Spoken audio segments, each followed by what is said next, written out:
जैसा कि पूरे देश भर को मालूम हो चुका है, आप सबको ज्ञात है, हमारे श्री वर्धमान स्थानकवासी जैन श्रमण संघ के वरिष्ठ उपाध्याय शताब्दी नायक श्रद्धेय उपाध्याय श्री मूलचंद जी महाराज, जो लगभग 100 साल की उम्र में थे, कोटा में काफी समय से विराजमान थे। 81 साल का जिनका दीक्षा पर्याय हो गया था, उनका कल प्रातः काल 5:35 पर देवलोक गमन हो गया था और परसों शाम को लगभग 3:15 बजे संथारा ग्रहण कर लिया था। श्रद्धेय उपाध्याय श्री मूलचंद जी महाराज, आपके बिल्कुल नजदीक पाली में उनका जन्म हुआ और जैन दिवाकर प्रसिद्ध वक्ता श्री चोथमल जी महाराज के सानिध्य में उनके साधना का शुभारंभ हुआ और दीक्षा गुरु के हिसाब से उनके गुरु थे श्री वृद्धिचंद जी महाराज। दीक्षा ग्रहण करने के पश्चात राजस्थान, मध्य प्रदेश, महाराष्ट्र और एकाध बार दिल्ली तक भी वो गए और ज्यादातर विचरण राजस्थान और मध्य प्रदेश के क्षेत्रों में वो लगातार करते रहे। दीक्षा ग्रहण करने के पश्चात सर्वाधिक काम जो उन्होंने किया, अपने गुरु की सन्निधि में रह करके ज्ञान की आराधना, आगमों का अध्ययन, तात्विक अध्ययन, व्याकरण का अध्ययन, अनेक धर्म दर्शनों का अध्ययन, ये सब उन्होंने किया और काफी अध्ययन के साथ साथ उन्होंने प्रवचन देने प्रारंभ करे। प्रवचन के क्षेत्र की जहां तक बात है, उनकी प्रवचन शैली स्वाभाविक थी, अनूठी थी। प्रवचनों में आगम का पुट रहा करता था। जैन धर्म दर्शन के मर्म को समय समय पर उजागर करते थे। जैन इतिहास की बातों को बतलाया करते थे। बड़े शौक और रुचि के साथ प्रवचन देते थे। प्रवचन देने में किसी प्रकार का उनको प्रमाद नहीं था। जब वो मालवा प्रांत में मध्य प्रदेश में होते, मालवी भाषा का प्रयोग करते थे। मारवाड़ मेवाड़ में हुए तो हिंदी सहित मारवाड़ी और मेवाड़ी भाषा का प्रयोग किया करते थे और ये सारी बेल्ट पर विचरण करके जैन शासन और स्थानकवासी परंपरा की महान प्रभावना उन्होंने अपने जीवन काल में करी। साधुओं की 2 प्रकार की शैलियां देखने में आती हैं। कुछ विचरण के मामले में थोड़े से शिथिल होते हैं कि कई रुक गए तो रुक गए, और कई ऐसे होते हैं रुकते तो हैं लेकिन बहुत ज्यादा ना रुक करके लगातार विहार विहार विहार उनका चलता है। तो श्रद्धेय उपाध्याय श्री मूलचंद्र जी महाराज ने अपने जीवन का सूत्र बना रखा था, चरैवेति चरैवेति बहुजन हिताय बहुजन सुखाय, कि चलते रहो, 8 महीने विचरण करते रहो, बहुत जनों के कल्याण के लिए, भले के लिए, परोपकार के लिए, धर्म और शासन की प्रभावना के लिए।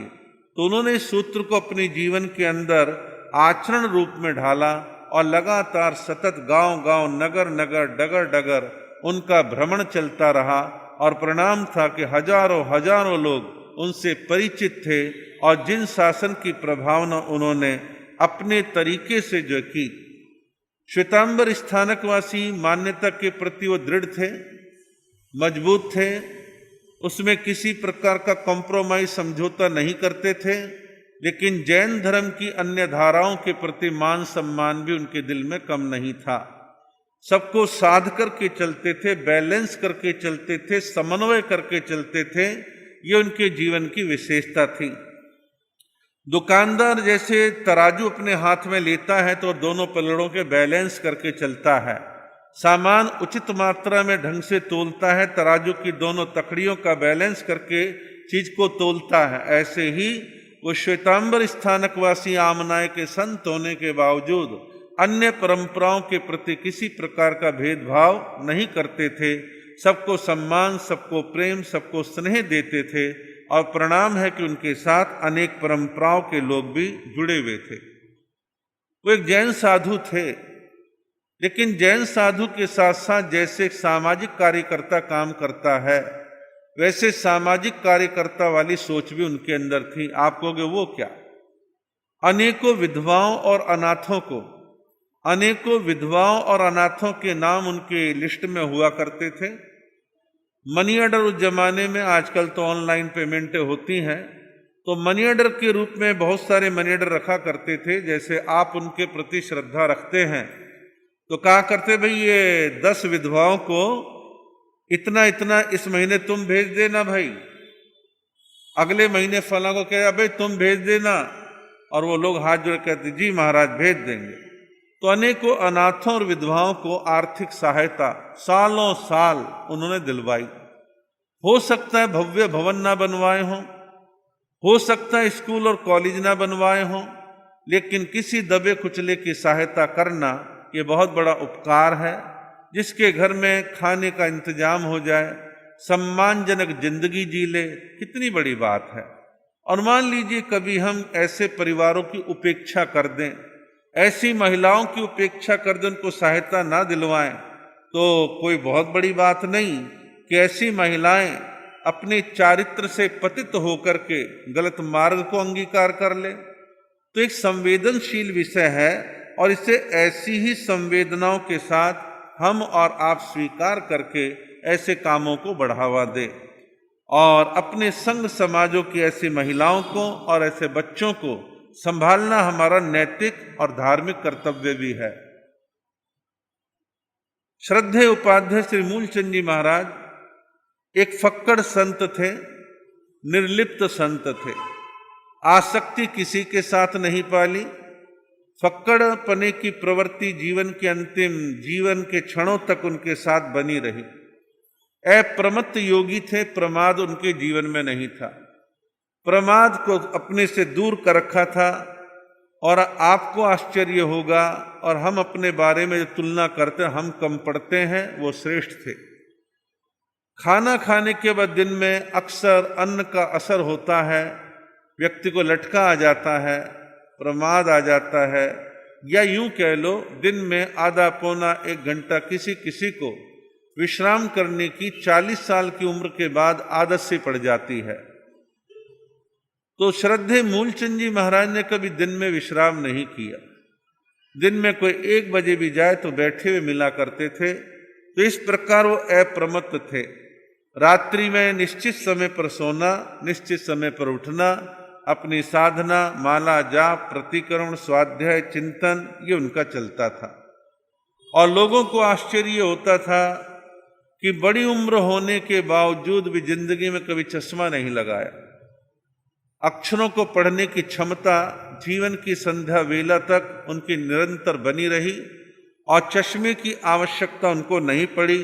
अब उनकी साधना थी या खान पान का प्रभाव था या किस वजह से था, ये खोज का या निकटवर्ती लोगों को बतलाने का विषय हो सकता है, लेकिन ऐसा उनके साथ था।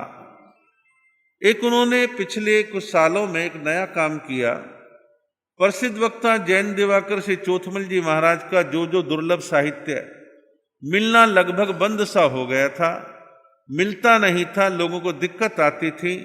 उन्होंने उनके संपूर्ण साहित्य का पुनर्मुद्रण, पुनर्प्रकाशन, दोबारा से छपाई का काम उन्होंने बड़े व्यवस्थित तरीके के साथ करके, और ये इंतजार नहीं किया कि लोग इसको खरीदे और पढ़ें या साधु सती अपने भक्तों को बोल के खरीदे और पढ़ें, नहीं, सेट के सेट बना के कह दिया कि भाई सब ले जाओ, लाइब्रेरियों में रखो, साधु साध्वी को चाहिए वो ले जाओ, लोगों को चाहिए वो ले जाएं। इस प्रकार का उनका भाव रहा। ऐसे संत के जीवन को जब हम चहुं ओर से आकलन करते हैं, देखते हैं, दृष्टिपात करते हैं, विचार चिंतन करते हैं, तो हम कह सकते हैं कि उनका जीवन सर्वतोभद्र जीवन था, चहुं ओर से कल्याण करने वाला ही जीवन था। व्यक्ति का कल्याण हो, संघ समाज का कल्याण हो, संघ समाज के भले के लिए, कल्याण के लिए अपने आप को समर्पित कर दिया, तो ऐसे साधु को हम सर्वतोभद्र ना कहें तो क्या कहें। तो ऐसा उनका जीवन था। और कबीर के शब्दों में कहें तो उन्होंने तो वो काम किया, कबीर जी ने कभी कहा था, ज्यों की त्यों धर दीनी चदरिया, ज्यों की त्यों धर दीनी चदरिया, संयम रूपी चादर, संयम रूपी चादर जैसी अपने गुरुजनों से ग्रहण करी थी। जीवन की संध्या वेला आते आते उसको निष्कलंक बेदाग उन्होंने ऐसे ही संग को समर्पित कर दी। अब समर्पित का मतलब ये नहीं उतार के समर्पित कर दी, इसका अर्थ है संपूर्ण जीवन उनका निष्कलंक रहा और बिना किसी आरोप के, बिना किसी उंगली उठाए स्वच्छ जीवन जी करके अपने जीवन को उन्होंने परलोक की ओर जाने का काम कर दिया। कभी उनको डॉक्टर दवाइयों की बहुत ज़्यादा आवश्यकता नहीं पड़ी, लेकिन पिछले 15-20 दिनों से थोड़ा सा यूरिन प्रॉब्लम उनको हुआ, लेकिन गाड़ी ठीक सी चल रही थी। लेकिन परसों शाम होते होते उनको अंदर से लगा या डॉक्टरों ने संकेत करा और संथारा ग्रहण कर लिया, और 14.25 घंटे का संथारा उनको आया, और 14.25 घंटे में इस लोक की लीला को समेट करके परलोक की ओर वो गमन कर गए। संथारा साधु जीवन का संपूर्ण सार है। संथारा साधु जीवन का संपूर्ण सार है। सार में इसलिए कह रहा हूं, और आप भी पढ़ते सुनते हैं, सारी जिंदगी 5 महाव्रतों का पालन किया, 5 समिति 3 गुप्ती का पालन किया, अप्रमत्त भाव से विचरण किया, खूब साधना करी, भेद विज्ञान को अपने तरीके से उन्होंने अनुभव करा, खूब ज्ञान ध्यान भगवान की वाणी को पढ़ा। तो जीवन में सवाल इस बात का नहीं कि संथारा बड़ा था या छोटा था, सवाल पैदा दृष्टिकोण क्या था। तो दृष्टिकोण ये था कि जीवन की संध्या वेला में अंतिम क्षणों में मैं समाधि मरण को प्राप्त करूं, संथारे को संलेखना को प्राप्त करूं। और संथारा ग्रहण करना कोई आसान काम नहीं है। अंदर के मनोबल का, भेद विज्ञान के बोध का होना वो बहुत आवश्यक है। परिणाम स्वरूप उन्होंने संथारा होशो हवास में ग्रहण करा, बेहोशी में नहीं, होशो हवास में ग्रहण करा। बॉडी में पूरी हलन चलन थी और उन्हें संथारा स्वीकार करा। संत सेवा में उपस्थित रहे और सारा काम बड़े शांति समाधि समता के साथ संपन्न होकर के कल प्रातः काल 5:35 पर अंतिम श्वास लेकर के इस भव के आयुष्कर्म को पूर्ण करके परलोक गमन उच्च गति की ओर उन्होंने प्रस्थान कर दिया। ऐसा था उनका महान जीवन। उनके शिष्यों में 2 शिष्यों का नाम विशेष उल्लेखनीय है। वैसे तो इतने बड़े जीवन काल में दिवाकर परंपरा के अनेक संत आते रहे, चलते रहे, सेवा करते रहे, ये सब हुआ। एक उनके शिष्य हैं श्री ऋषभ मुनि जी महाराज। ऋषभ मुनि जी महाराज ने एक लंबे कालखंड तक उनकी सेवा को निभाया, और जीवन के अंतिम कुछ वर्षों में श्री राकेश मुनि जी महाराज ने भी पूरे मनसा वाचा कर्मणा समर्पण भाव के साथ उनके सेवा के दायित्व को निभाया। आए गए को भी देखा, प्रवचन भी देखा, गुरु की सेवा भी करी, संपूर्ण काम उन्होंने अच्छे ढंग से निर्वहन किया। और अंत में मैं उस संघ के लिए भी 2 शब्द कहना चाहूंगा कि कोटा, जब मुझे भी 4-5 बार जाने का अवसर प्राप्त हुआ है, कोटा के संघ में 80-20 का रेशियो है। 80% है पोरवाल समाज और 20% है ओसवाल समाज, और वो ओसवाल समाज भी कई संप्रदायों में बटा हुआ है। यूं कह लो अधिकांशतया, बहुमत कह लो, बहुसंख्यक कह लो। पोरवाल संघ, जैन दिवाकर समिति, जैन स्मारक समिति, वहां के संघ के लोग, अनेक लोग जो पोरवाल संघ से संबंधित थे उन्होंने, और ओसवाल संघ के भी कुछ लोग पर्सनली जो बहुत अटैच थे, उन सब ने मिलकर के बहुत सेवा का काम किया। और ऐसे महान संत की सेवा उस संघ समाज ने करी, तो वो भी साधुवाद के पात्र हैं। संत भी साधुवाद के पात्र हैं, जिन्होंने उनके संयम के पलवाने, निर्वहन करवाने, सेवा भक्ति का लाभ लिया। उन सब के प्रति हम जो है अपने कृतज्ञता के भाव और साधुवाद के भाव व्यक्त करते हैं। आज की धर्म सभा में अनेक शहरों से हमारे धर्मनिष्ठ बंधु भाई बहन आए हैं। फूलों की नगरी बेंगलोर से हमारे प्रकाश जी बम, गौतम जी कटारिया, पीर चंद जी ओस्तवाल और प्रकाश चंद जी ओस्तवाल, ये बेंगलोर से आए हैं। इन सभी लोगों ने जब हमारा 2018 का चातुर्मास 2018 का चातुर्मास वहां पर था, तो उस चातुर्मास को बहुत ही व्यवस्थित और अच्छे ढंग से आए गए लोगों की व्यवस्थाएं, भोजन व्यवस्था, मेहमानों को पर्सनली पूछना ताछना, इस सब में बड़ी भूमिका सबने अदा करी। धारावी मुंबई से पधारे हैं अमृत जी पारलेचा, पारसमल जी पारलेचा और पिस्ता देवी जी गोलेछा।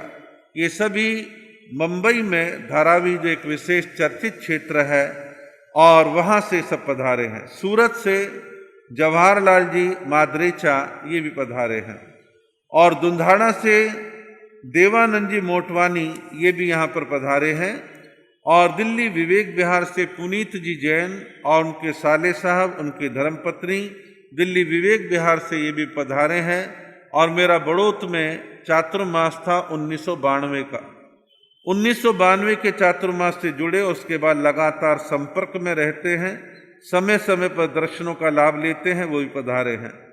और अनेक वर्षों से इसी प्रकार परिचित है हमारे संजय जी जैन, निशा जी जैन जो कि जैन नगर मेरठ से पधारे हैं और वह हमारे श्रवण संघ के वरिष्ठ संतों की श्रेणी में श्रद्धेय तपस्वी रतन श्रवण संघ के सलाहकार श्री सुमति प्रकाश जी महाराज, उपाध्याय वाचनाचार्य श्री विशाल मुनि जी महाराज, उत्तर भारतीय प्रवर्तक श्री आशीष मुनि जी महाराज आदि ठाणा वहां पर विराजमान है, ये सब पधारे हैं।